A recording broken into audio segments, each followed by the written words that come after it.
In the quiet corners of Washington, behind doors meant to silence secrets, whispers began to circulate about a plan, an outrageous, unbelievable plan that claimed it could reverse America's financial decline and wipe out the massive $38 trillion national debt.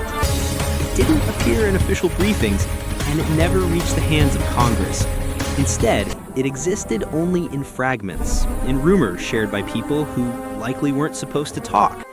They claimed this was Donald Trump's secret long-game strategy, one he believed could make America not just prosperous, but unimaginably wealthy, on a scale that rivaled the greatest empires in history.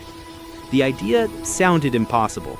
Erasing a debt that large wasn't just difficult, it was unthinkable.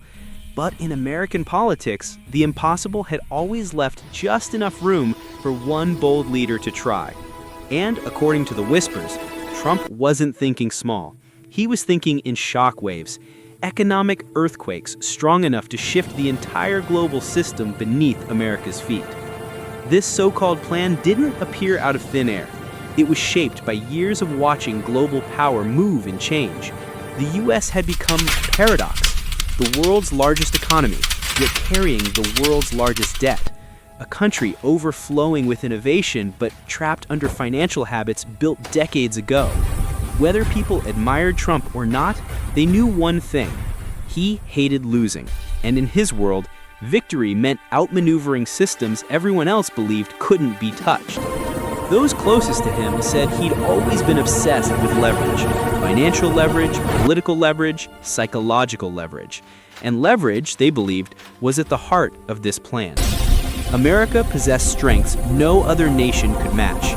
Influence, natural resources, creativity, and the world's most powerful currency. If those strengths were used aggressively, Trump believed they could trigger what he privately referred to as supergrowth. Wealth so massive that traditional debt reduction methods would look like child's play. The first major piece of the rumored strategy centered around energy, not just producing more oil and gas, but transforming the U.S. into the world's uncontested energy superpower.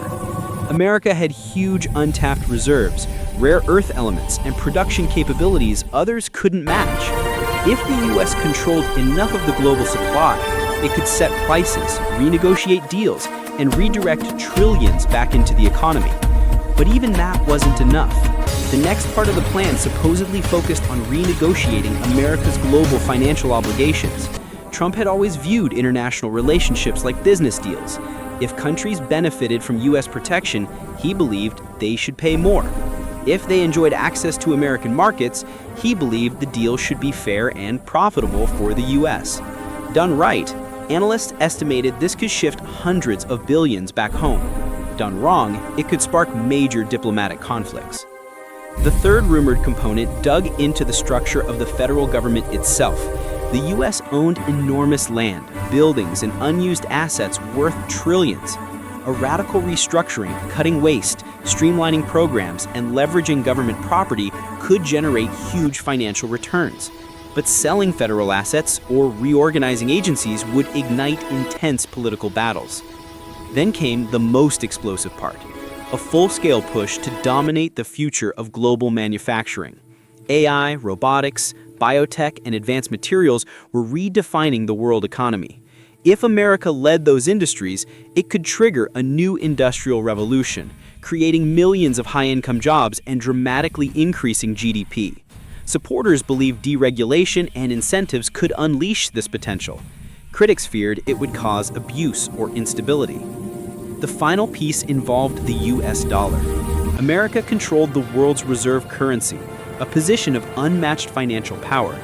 If the economy boomed and global trade shifted back toward American production, the dollar's value and influence would multiply. Investors would pour money into the U.S., potentially injecting trillions into the economy without raising taxes. But all of this depended on one thing: political cooperation. Washington wasn't a corporation. Congress wasn't a board of directors. Implementing a plan this massive required cooperation, discipline, and courage.